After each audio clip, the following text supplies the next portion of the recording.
Podcast edukasi kali ini akan membahas istilah yang sering kita dengar guys tentang pandemik dan endemik. Apa arti kedua kata itu dan apa perbedaannya? Dan apakah status negara kita ini termasuk pandemik atau endemik? Kita akan sama-sama mengetahuinya sesaat lagi. Namun sebelumnya jangan lupa untuk mendukung kami dengan mengklik tombol subscribe-nya, aktifkan notifikasi dan juga berikan komentar di bawah ini.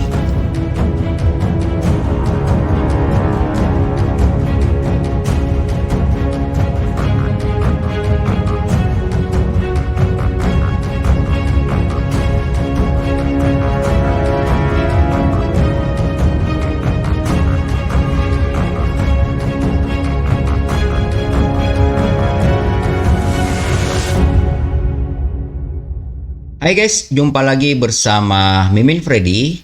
Senang sekali kembali dapat menemani kalian. Dan kita kali ini akan mempelajari atau mungkin kalian sering dengar seperti dalam intro permulaan tadi kata pandemi dan endemi. Ada 5 penyakit yang awalnya pandemi kini menjadi endemi guys. Menteri Keuangan Sri Mulyani Indrawati mengungkapkan kemungkinan pandemi COVID-19 akan berubah guys menjadi endemi pada tahun depan, tahun 2022. Pandemi dan endemi dibedakan berdasarkan seberapa luar tingkat penyebaran penyakitnya guys.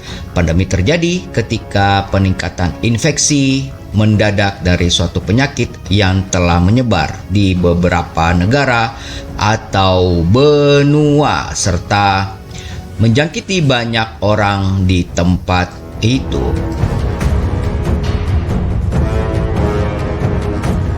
Sementara endemi adalah kehadiran konstan atau prevalensi suatu penyakit atau infeksi yang biasa terjadi dalam suatu wilayah geografis. Beberapa pandemi akhirnya bisa tertangani tetapi tetap bertahan di sebagian wilayah. Inilah mengapa pandemi bisa berubah menjadi penyakit endemik guys.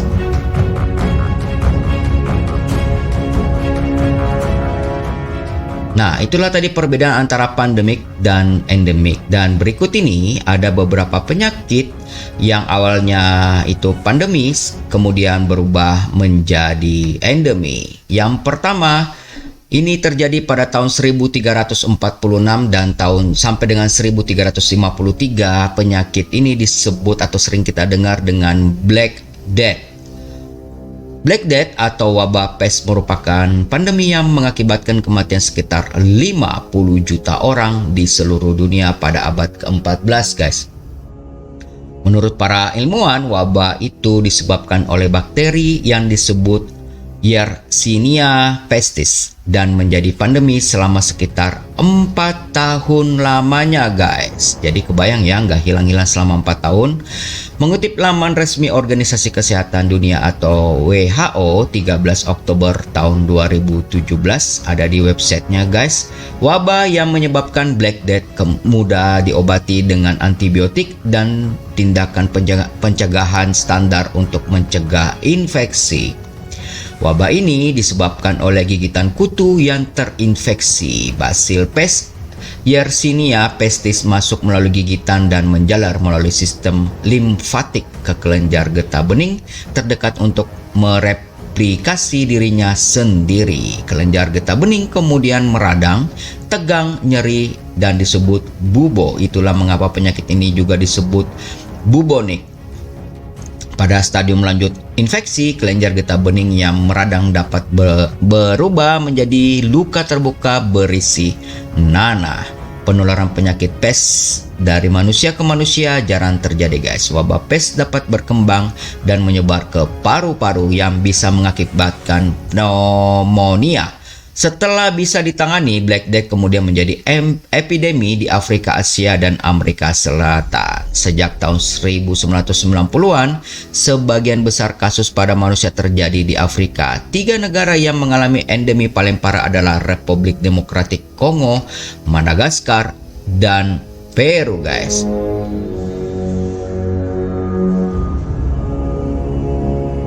Dan kita ke tahun 1918 sampai dengan 1920, di situ ada penyakit atau virus yang terkenal sampai sekarang masih sering kita dengar, yaitu flu Spanyol. Wabah lainnya yang sempat menjadi pandemi adalah influenza yang populer disebut flu Spanyol. Jadi influenza yang sering kita alami sekarang ini atau flu guys, itu awalnya dari flu Spanyol. Mengutip laman Pusat Pengendalian dan Pencegahan Penyakit AS CDC, pandemi flu Spanyol ini dimulai pada tahun 1918, segera setelah Perang Dunia, dan itu dimulai sejak saat itu. Dalam kurun waktu 2 tahun, penyakit ini mengakibatkan lebih dari 50 juta kematian guys. Luar biasa ya penyakit ini. Jadi pas berakhirnya Perang Dunia Pertama, penyakit ini menyebar sangat cepat. Penyebabnya adalah virus H1N1 dengan gen yang berasal dari unggas. Virus ini pertama kali terdeteksi di Amerika Serikat pada seorang personel militer musim semi tahun 1918. Pada pertengahan tahun 2009, H1N1 sempat kembali merebak. WHO pun kembali menetapkan penyebaran virus ini sebagai pandemi. Setelah mereda pada 10 Agustus 2010, WHO mengumumkan berakhirnya pandemi influenza H1N1 itu guys.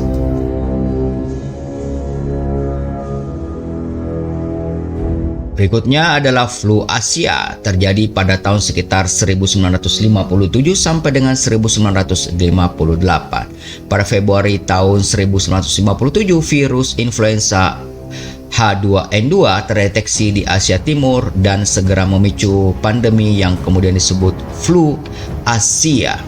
Virus H2N2 ini berasal dari virus flu burung A. Kasus pertama yang dilaporkan di Singapura pada Februari 1957, Hong Kong pada April 1957, dan di kota-kota pesisir Amerika Serikat pada musim panas 1957 guys.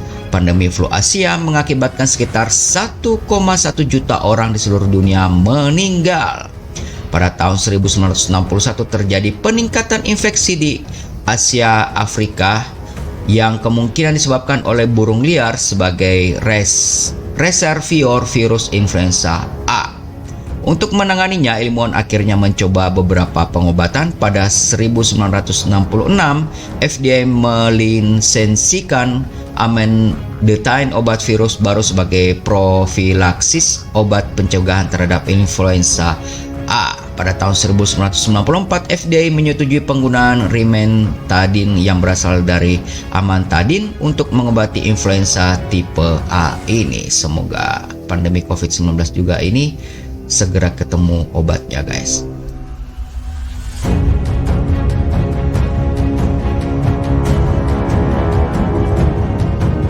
Dan berikutnya kita masuk ke flu Hong Kong tahun 1968. Britannica mencatat terjadi pandemi flu Hong Kong terdeteksi tahun 1968 di Cina pada Juli 1968. Pandemi ini disebabkan oleh virus influenza A H3N2 dan merupakan pandemi flu ketiga yang terjadi pada abad ke-20 guys. Infeksi virus H2N2 menewaskan 1 juta orang di seluruh dunia dan menjadi pandemi flu pada tahun 1968. Virus ini diyakini masih berhubungan dengan pandemi flu Asia tahun 1957 yang mengalami proses yang disebut pergeseran antigeni. Proses tersebut merujuk kepada perubahan kecil pada gen virus flu yang dapat menyebabkan perubahan pada protein permukaan virus HA atau hemagglutinins, mohon maaf jika ada salah penyebutan, dan NA neuraminidase yang memicu respon imun tubuh ini guys.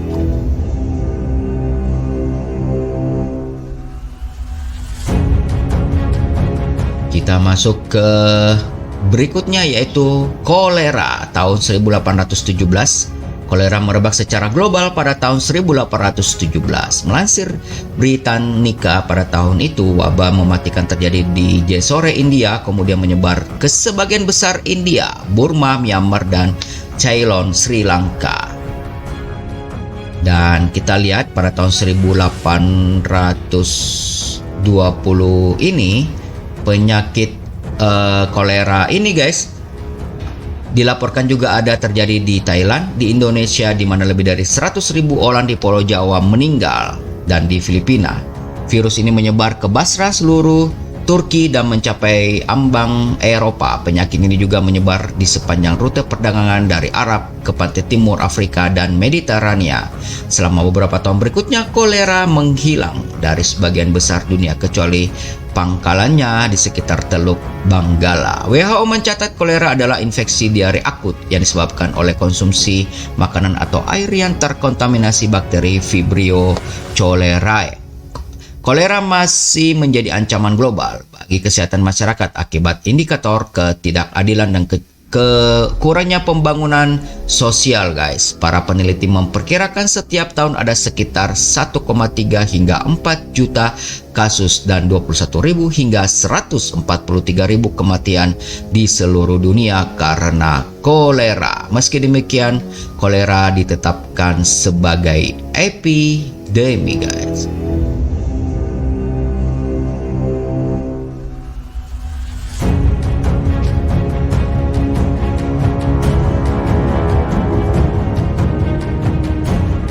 Dan kita masuk pada yang terakhir guys. Pada awal tahun 1980-an, sebelum HIV diidentifikasi sebagai penyebab AIDS, infeksi diperkirakan hanya menyerang kelompok tertentu. Pada November 1983, WHO mengadakan pertemuan pertama untuk menilai situasi AIDS global dan memprakarsai pengawasan internasional. Saat itulah komunitas kesehatan global memahami bahwa HIV juga dapat menyebar di antara orang-orang heteroseksual melalui transfusi darah dan bahwa ibu yang terinfeksi dapat menularkan HIV kepada bayinya. WHO mencatat lebih dari 70 juta orang tertular infeksi HIV dan sekitar 35 juta orang meninggal dunia. Sementara sekitar 37 juta orang di seluruh dunia hidup dengan HIV, 22 juta diantaranya sedang dalam pengobatan. Melalui konferensi pers WHO, Dr. Ryan menyebut HIV sebagai salah satu jenis virus endemik selama beberapa dekade sebelum diketahui obat untuk penyakit ini. Akan tetapi, pengobatan yang dikembangkan pada tahun 1990-an hingga saat ini memungkinkan orang dengan penyakit ini untuk menjalani hidup normal melalui perawatan yang teratur, guys.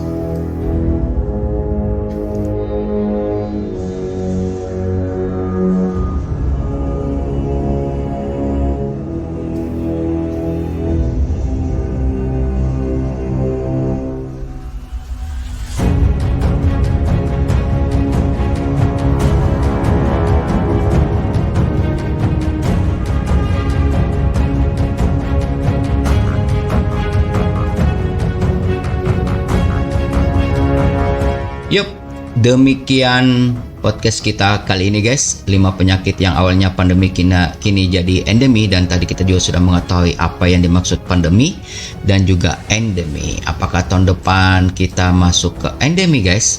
Ya, semoga aja ya, karena sudah enak nih. Oke baik, kami menunggu kalian di 089530945819 jika ada sesuatu yang ingin kalian sampaikan di sini.